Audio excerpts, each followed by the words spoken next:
नमस्कार। लगातार MP police को लेकर अपडेट मिल रहे हैं। किसी भी समय एमपी पुलिस की वैकेंसी आ सकती है। नंबर है 4269। इस नंबर आ रहा है 4269 वैकेंसी आने वाली है, तो उसको लेकर पीएचक्यू लगातार तैयारी कर रहा है। इस बीच मैं भी आपके प्रति प्रतिबद्ध हूं। अब तक मैं ये लगातार तीसरा वीडियो में ला रहा हूं। पहले वीडियो में मैंने आपको वैकेंसी का अपडेट दिया था, जिसमें मैंने रिटर्न से लेकर फिजिकल की तमाम तरह के क्वेश्चनों के आंसर दिए थे।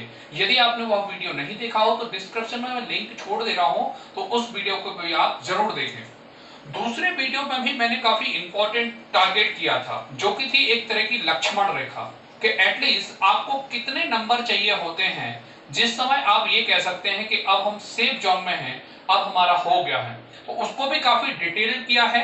अपने एक्सपीरियंस से, अपने अनुभव से, जितने सालों से मैं पढ़ा रहा हूं, जितने सारे बच्चों से इंटरेक्ट रखता हूं, उसके आधार पर ये मैंने कट ऑफ बनाया था।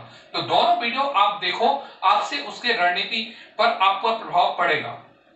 आज बेहद महत्वपूर्ण और तीसरी क्लास मैं एमपी पुलिस को लेकर बना रहा हूं, जिसमें मैं आपसे चर्चा करने वाला हूं कि बुक्स को लेकर, कि ऐसी कौन सी बुक्स हैं जो कि आपको पढ़ना है, और वेरी इंपॉर्टेंट, कौन सी ऐसी बुक्स हैं जो आपको कभी भी नहीं पढ़ना है, या ऐसे कौन से और डॉक्यूमेंट हैं, या ऐसे कौन से ऐसे और नोट्स हैं जो आपको कभी भी नहीं पढ़ना चाहिए। उससे आप हो सकता है कि आपका सिलेक्शन रुक जाए या बहुत कम नंबर आए।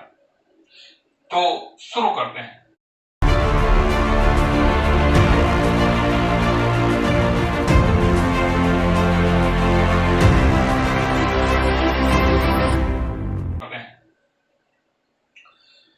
तो सबसे पहली बात कि मैथ्स है, इसके बाद साइंस है, एमपी है, रीजनिंग है। ये प्रमुख सब्जेक्ट हैं जो आपको आरक्षक पुलिस भर्ती में पूछे जाते हैं। इसके अलावा थोड़ा बहुत जीके भी पूछा जाता है। तो शुरुआत करते हैं हम मैथ्स के साथ। तो मैथ्स के लिए मैं आर एस अग्रवाल को सबसे पहले नंबर पे रखूंगा कि आर एस अग्रवाल के पास हो। लेकिन आर एस अग्रवाल लगाने से पहले आपको थोड़ा रुकना होगा। आर एस अग्रवाल आप तब लगा सकते हैं जब आपके पास थोड़ा बहुत मैथ्स हो। यदि आपकी मैथ्स कमजोर है तो मेरी सलाह में आप चौथी से लेके 10वीं तक की जो एमपी बोर्ड में आप पढ़ चुके हो, या सीबीएसई में, मतलब एनसीईआरटी की जो किताबें हैं, उनको आपको एक बार लगा लेना है। इससे कोई फर्क नहीं पड़ता कि वह कहां की हैं। आप जिस बोर्ड जिसमें पढ़े हो उसी का आप बुक पढ़ सकते हो, 4th क्लास से लेके 10th क्लास तक का, खास तौर से मैथ्स का। इससे आपका बेस बुनियाद खड़ी होगी। और यकीन मानिए, ऐसा नहीं है कि कंपटीशन की अलग से कोई किताबें हैं, मैथ्स वही है, और मैं खुद मैथ्स टीचर ही हूं। तो मैं पहला प्रेफर, अगर आपकी मैथ्स कमजोर है तो चौथी से लेके 10वीं तक की क्लासें पहले बार आप कर लें, उसके बाद आप आर एस अग्रवाल से पढ़ सकते हैं। तीसरी बात, जब ये दो चीजें आपकी हो जाएं, क्रम याद रखना है किस तरह से पढ़ना है, पहले बोर्ड की किताबें, फिर आर एस अग्रवाल।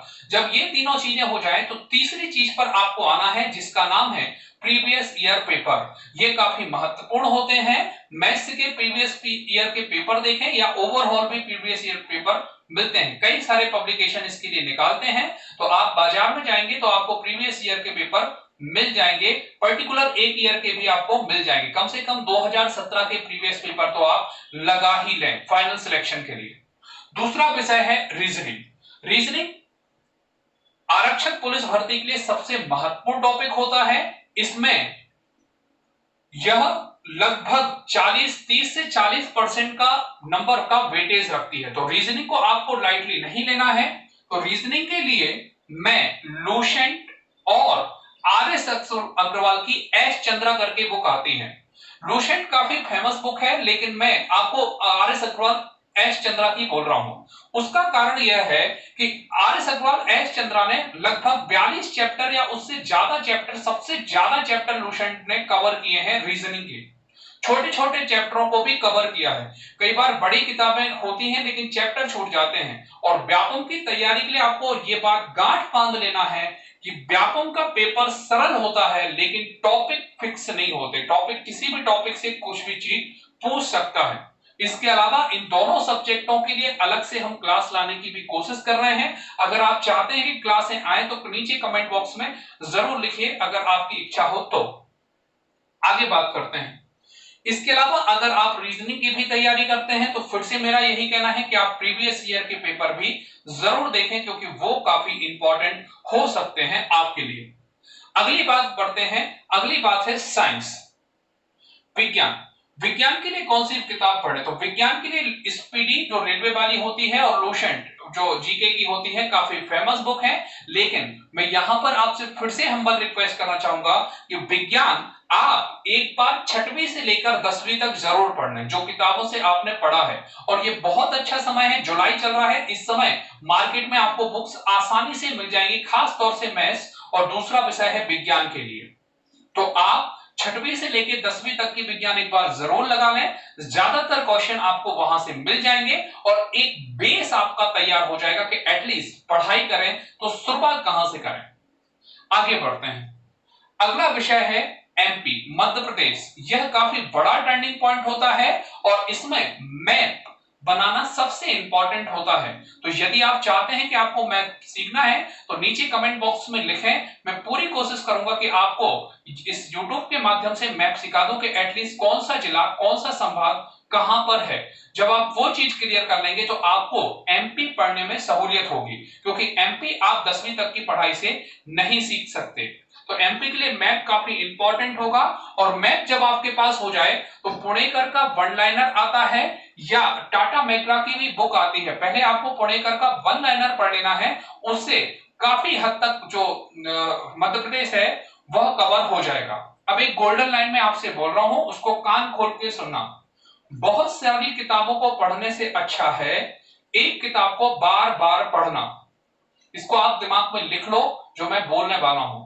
बहुत सारी किताबों को पढ़ने से अच्छा है एक किताब को बार बार पढ़ना, वो आपको ज्यादा प्रेफर देगा या ज्यादा सिलेक्शन देगा। अगली बात, आगे बात करते हैं, जब ये 4 विषय आपके हो जाएं, मैथ्स, रीजनिंग, साइंस और एमपी, फिर आपको एक लूसेंट की बुक जरूर ले लेना है, जीके की काफी लगभग हर घर में होती है, उसको एक बार कोशिश करें लेटेस्ट लूसेंट की बुक को पढ़ने का।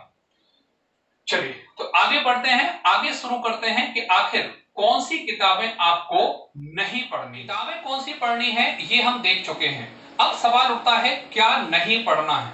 तो प्यारे बच्चों, अगर आप फाइनल सिलेक्शन चाहते हो तो जिंदगी भर अपने छोटे भाई बहनों को भी सलाह देना, और आप भी ये याद रखना कि कभी भी आपको उस तरह की किताब नहीं पढ़ना है जिसमें बड़ा बड़ा पुलिस आरक्षक बना होता है और उसी में सारे सब्जेक्ट दिए हुए होते हैं। वो किताबें काफी घटिया होती हैं। इसके पहले जो हम किताबें पढ़ चुके हैं वो 5 साल तक उसमें कभी दिक्कत नहीं आएगी, वो आप अपने छोटे भाई बहनों को भी दे दोगे, किसी दोस्त को भी दे दोगे तो भी वो हो सकता है उसको खरीद ले। लेकिन जिसमें किताब में आप बड़ा बड़ा आरक्षक देखते हो वो किताबें और उसमें सारे सब्जेक्ट होते हैं, आप देखो जैसे ही वैकेंसी आती है तो उस तरह की किताबों की भरमार लग जाती है। उस तरह की किताबों की अपेक्षा आप एथेंटिक किताब पढ़ें, तथ्यात्मक किताब पढ़ें, वो ज्यादा सही है। मैं किसी भी पब्लिकेशन को गलत नहीं कह रहा हूं, लेकिन आप उस किताब पर जरूर ध्यान दें। क्लियर है? फिर से बता रहा हूं कौन सी, जिसमें आरक्षक लिखा होता है और सारे सब्जेक्ट एक किताब में होते हैं। वो काफी कॉस्टली किताबें, काफी महंगी किताबें भी होती हैं, लेकिन वो एग्जाम के बाद कोई भी यूज नहीं रख सकती। जबकि ये किताबें आपकी एमपी एसआई से लेकर पीएससी तक के सब्जेक्ट या अदर व्यापम या और अदर बैंक एसएससी तक को ये कवर कर सकने की क्षमता रखती हैं। तो पहली बात। दूसरी बात, आपको क्या नहीं पढ़ना है। मैं काफी पारदर्शिता से ये कहना चाहता हूं और बहुत ही जिम्मेदारी के साथ कहना चाहता हूं कि कोचिंग के जो टाइप किए हुए नोट्स होते हैं वो भी आपको नहीं पढ़ना है। प्यारे बच्चों, ये एक तरह की मार्केटिंग होती है जिसमें टीचर टाइप करा करा कर, क्योंकि टीचर की गलती नहीं है, एक्चुअल में आप उनको प्रेशराइज करते हो कि फलानी कोचिंग में नोट्स मिल रहे हैं, आप क्यों नहीं दे रहे हो। तो हाँ, हाथ से लेके यदि किसी बच्चे के या आपके कोई नोट्स हैं उनको तो पढ़ सकते हो, लेकिन जो टाइप किए हुए जबरदस्ती टाइप के नोट्स दिए जाते हैं उन नोट्स से पढ़ने से आपको बचना है। क्लियर है? क्योंकि ये नोट्स प्रेशराइज होकर दिए जाते हैं। छायांश आज तक कभी भी इस तरह के नोट्स टाइप किए हुए नहीं दिए हैं, ये भी ध्यान रखें आप। तो आपको ये विशेष ध्यान रखना है कि इस तरह के ये 2 चीजें आपको नहीं पढ़ना है, नहीं तो आपका सिलेक्शन रुक सकता है। आप यह वीडियो छायांश दीप पर देख रहे थे। इसके अलावा भी यदि आपके कोई भी क्वेश्चन हो तो नीचे कमेंट बॉक्स में जरूर लिखिए, मैं आपके सारे क्वेश्चनों के आंसर जरूर दूंगा। इसके अलावा भी यदि आपके एमपी पुलिस को लेकर कोई भी क्वेश्चन है तो उन क्वेश्चनों को भी आप नीचे कमेंट बॉक्स में जरूर लिखिए।